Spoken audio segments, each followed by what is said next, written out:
Welcome back, everyone. Today, we're going to do another deck profile. I haven't done this since my Crusadia deck profile a couple weeks ago, and I haven't really been uploading much either. But this week I'm getting back into it, and I should keep a fairly decent upload schedule. But besides that, today we will be doing my Monarch deck profile. I've been working on this deck for a couple years now. I think I finally got it to where I like it. It's pretty consistent for the most part. I mean, obviously, it's going to have its bricks because, well, it's Monarchs. But I've had pretty good success with this deck so far. So, let's get into it. Starting with the monsters. For your small ones, you're going to run 3 Edea. What Edea does is when she is normal or special summoned, she can special summon a monster with 800 attack and 1000 defense from the deck in defense position except herself. But then you can't special from the extra deck for the rest of the turn. But it's just the whole thing with Monarchs. They don't use an extra deck. Then if she's sent to the graveyard, you can target one of your banished Monarch spells and add it back to your hand. Then, to accompany her, 3 Eidos.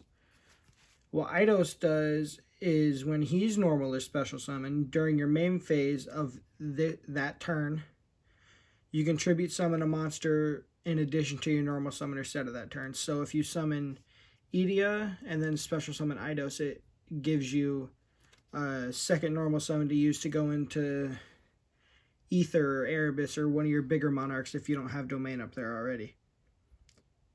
And then you can banish him from your graveyard, then target a monster with 800 attack and 1000 defense, which all the smaller ones have 800 attack and 1000 defense in your graveyard, except himself and special summon it in defense position, but then you can't special from the extra deck. And that effect is a hard once per turn, and I think it is with Edea too, with her second effect. Both of her effects are a hard once per turn, so keep those in mind. Then, to Mithra. What Mithra does is you can special summon him if he's in your hand. You can activate this effect, but you can't special summon from the extra deck for the rest of this turn. Then special summon this card, and if you do that, then it summons a Vassal token to your opponent's side of the field in defense position. Then if he's tributed for a tribute summon, you can tribute summon a monster during your main phase in addition to your normal summoner set. And you can only gain that once per turn. So you can't combo this with this. It's just not going to work. You can only use one or the other that turn. So keep that in mind. Then the last one that I run it's kind of techie, but I've come to really like it, is the Fire Vassal. What it does is you can discard a card, special summon this card from your hand, and you can't special from the extra deck, but again, that doesn't matter. Then if it's tributed for a tribute summon, you can look at your opponent's hand and banish one card from their hand until the end phase. So it would, let's say they have hand traps in their hand. It could get rid of that hand trap that they still haven't used. And you get to look at their entire hand. And he's a free summon. And it can put something like the Prime Monarch or Pantheism in your graveyard if you don't need it. So there's the smaller ones. Then for the actual Monarchs, 3 Ether. Ether is probably your best Monarch in the deck, at least in my opinion. What she does is, all the bigger Monarchs have this effect. You can tribute summon this card by tributing one tribute summon monster. So let's say you had a small Monarch up there, like Kuraz. You can tribute Kuraz if he was tribute summoned to summon Ether with just one monster. Then if this card is tribute summoned, you can send 2 Monarch spell traps with different names from your hand and or deck to the graveyard. And if you do, special summon a monster with 2400 or more attack and 1000 defense from your deck, but return it to hand during the end phase. Keep in mind, it says 2400 or more attack. I made that mistake, I think, maybe 2-3 years ago. In a regional, the only regionals I've ever played at was when this deck was really big. And I didn't see that it said or more. Be sure to read your cards. And then she can also interact in your opponent's turn too, During your opponent's main phase, if this card is in your hand, you can banish a Monarch spell or trap from your graveyard. Immediately after this effect resolves, tribute summon this card. And then it says this is a quick effect. So it can bring out interruptions into your opponent's turn, like if you summon this and then special summon Kuraz from the deck, you can pop 2 of their cards. Yeah, they'll get to draw cards, but you could potentially pop a one-off that they really needed or something. The second Monarch you run is Erebus. What Erebus does is the same effect, tribute it by tribute summoning a tribute summon monster if you want to. If this card is tribute summoned, you can send 2 Monarch spell or traps with different names from your hand and or deck to the graveyard, and if you do, shuffle a card from your opponent's hand at random, graveyard, or their side of the field into the deck. If it's you're choosing from graveyard or field, you get to choose it, but if it's in their hand, it's random. So this one isn't like the Fire Vassal, you don't get to look at their hand. Once per turn during either player's main phase, if this card is in your graveyard, you can discard a Monarch spell or trap, then target a monster in your graveyard with 2,400 or more attack and 1,000 defense and add it to your hand. He recurs your Monarchs from the graveyard outside of Vanity's Fiend because it's got 1,200 attack, or defense, my bad. And just keeps your hand full of resources. Then, your third Monarch, I guess you could say it's not really a Monarch, it is just a floodgate on legs. Vanity's Fiend. Stop special summoning. That's all it does. Neither player can special summon monsters. So when this is up, if you can protect it, you will probably win unless they can out it with something. Then in the other Monarchs you play are Majesty's Fiend. It's skill drain on legs. 1 Mega Caius. When he's tribute summoned, target a card on the field, banish it, and if you do, inflict 1,000 damage to your opponent. Then if it was a dark monster card, banish all cards with that name from the hand, main deck, extra deck, and graveyard of the player who controlled it. If he was tributed by tribute summoning a dark monster, it doesn't have to be all dark monsters. If it was just a dark monster used for its tribute summon, you can target 2 cards instead. But you have to target at least 1 card on the field. It doesn't say you can when it's summoned. It says when it's tribute summoned, target a card. So you have to banish something. Keep that in mind, because if your opponent doesn't have anything on their field and you summon that, you'll have to banish one of your cards, which could be very detrimental to you. Then this card is also a really techie card. Small Caius. I like him because, one, I have a pretty rarity of him. And when he's tribute summoned, he just banishes a card on the field. And if it was a dark monster, it inflicts 1,000 to your opponent. That's not really all that. But a lot of things benefit from being destroyed, so I like that he removes it from play instead. Then your last Monarch, Kuraz. Kuraz is your destruction power and draw power.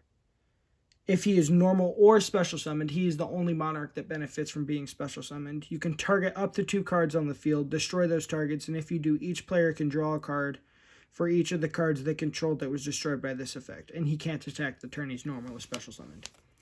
So let's say you can target 2 of your cards. If you destroy both of them, then you get to draw 2 cards. So you can kind of combo this with the Prime Monarch on your field.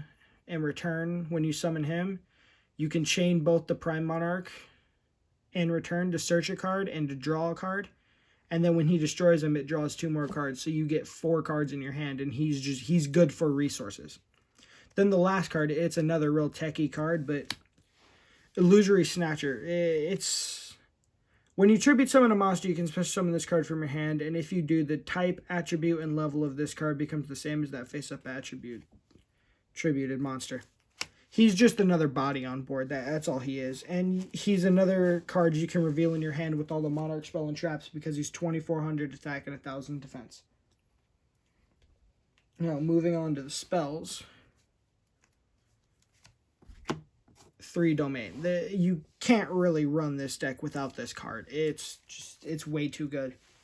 If you control a tribute summon monster and you have no cards in your extra deck, and you are the only player with a tribute summon monster, your opponent cannot special summon any monsters from the extra deck. Then if a tribute summon monster you control attacks an opponent's monster, it gains 800 attack during damage calculation only. And then this last effect is I think, one of the most important effects in the deck. Once per turn, you can reduce the level of one monster with 2800 attack and 1000 defense in your hand by 2 until the end of this turn. So let's say you don't have access to Edea or Eidos or any of your smaller ones, but you have Stormforth in your hand. You can use Domain to reduce any of your bigger Monarchs to a level 6, so you can use your opponent's monster to summon it. Then 3 Pantheism. I'm still waiting on the last one in the mail, but this is your main draw power of the deck. You can send a Monarch spell a trap card from your hand to the graveyard, draw 2 cards.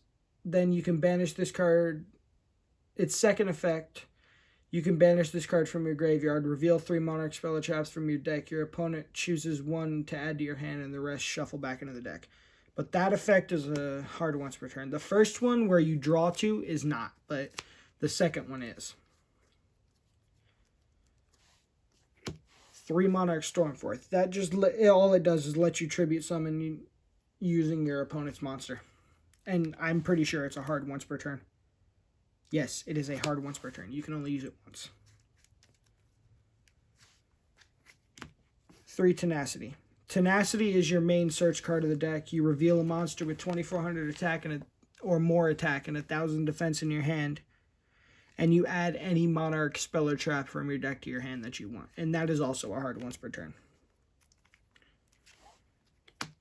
2 Return of the Monarchs. This card, when you tribute summon, it searches a monster with 2400 attack and 1000 defense or 2800 attack and 1000 defense. It just searches more monsters for you to summon.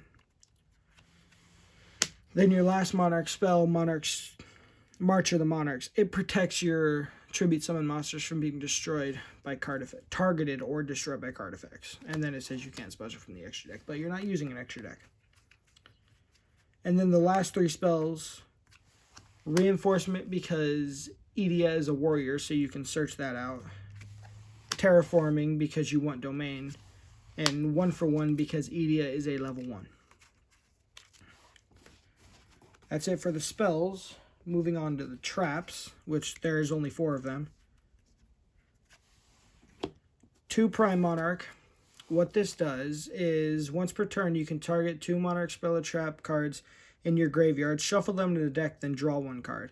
If this card is in your graveyard, you can banish another Monarch spell or trap card from your graveyard. Special summon this card in defense position as a normal monster. Fairy Light, level 5, attack 1000, defense 2400. And then it is not treated as a trap card, so it can't get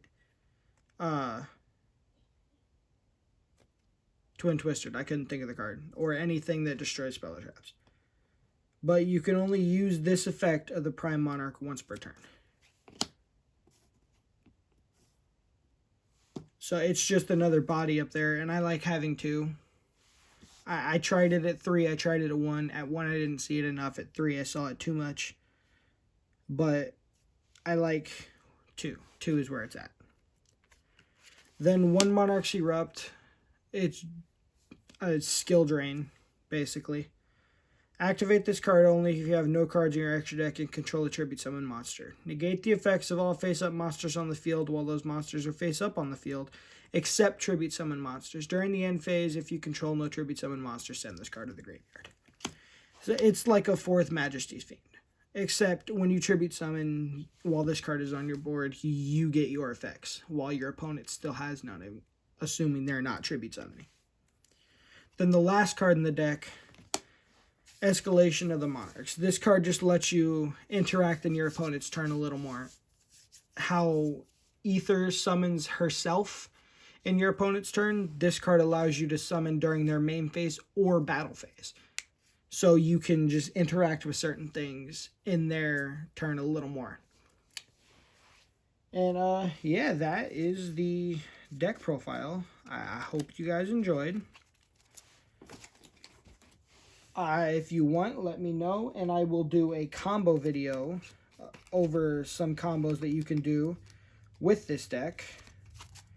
But until then, I will see you next time.